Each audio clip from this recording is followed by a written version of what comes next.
The stimulus that initiates an action potential is graded with depolarization large enough to open voltage-gated sodium channels.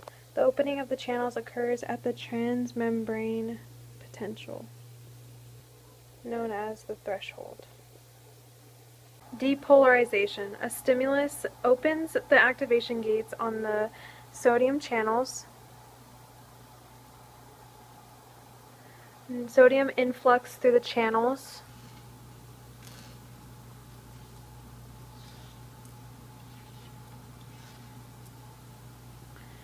If the depolarization reaches the threshold, it triggers an action potential. Depolarization opens the activation gates on most sodium channels while the potassium channel's activation gates remain closed. Sodium influx makes the inside of the membrane positive with respect to the outside. Falling phase of the action potential. The inactivation gates on most sodium channels close, blocking sodium influx. The activation gates on most potassium channels open. Efflux, which again makes the inside of the cell negative.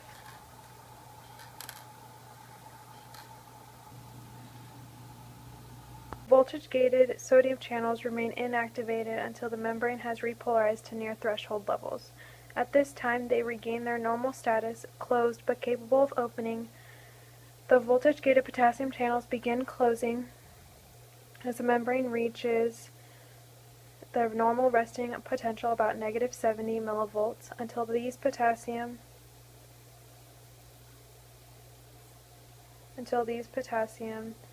ions continue to leave the cell. This produces a brief hyperpolarization. As the voltage-gated potassium channels close, the transmembrane potential returns to normal resting levels. The action potential is now over and the membrane is once again at the resting potential. So what this picture shows is resting potential at negative 70 millivolts. A stimulus occurs, causing the sodium channels to open, which then causes depolarization. Sodium ions diffuse in. Then you come up to the top towards 40 millivolts, and its potassium channels open.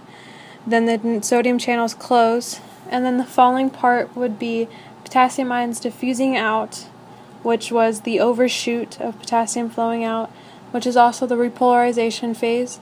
Also during this phase, going back to normal, there's an active sodium-potassium pump, which is pumping out 3 sodium and 2 potassium in. Falling down, sodium channels will close, which is partial hyperpolarization. It's also known as the refractory period.